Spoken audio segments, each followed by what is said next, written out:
guys, mag-subscribe na kayo dahil meron akong sasabihin mahabang kwento.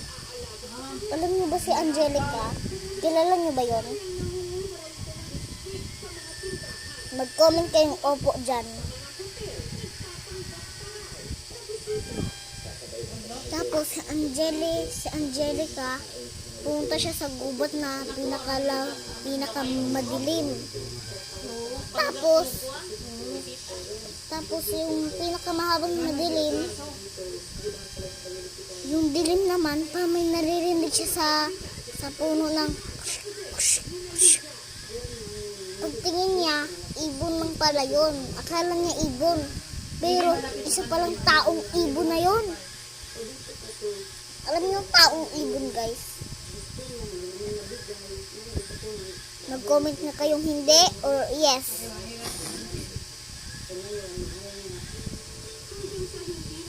Mahaba pa, guys. May sasabihin pa ko sa inyo. Si Angelica naman, umakyat siya sa ano nga yun? Puno.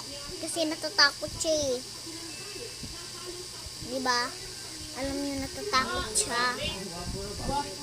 Kasi, yung pulis, mga aswang. Diba guys?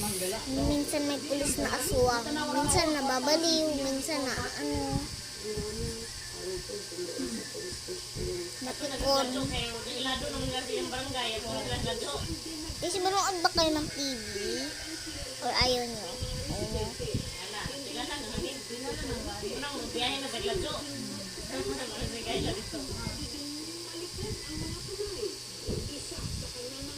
Ayun kapatid ko guys, oh.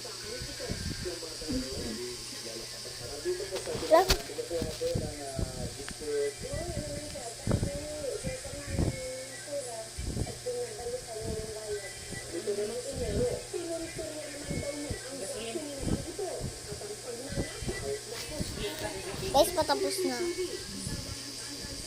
Ano ba?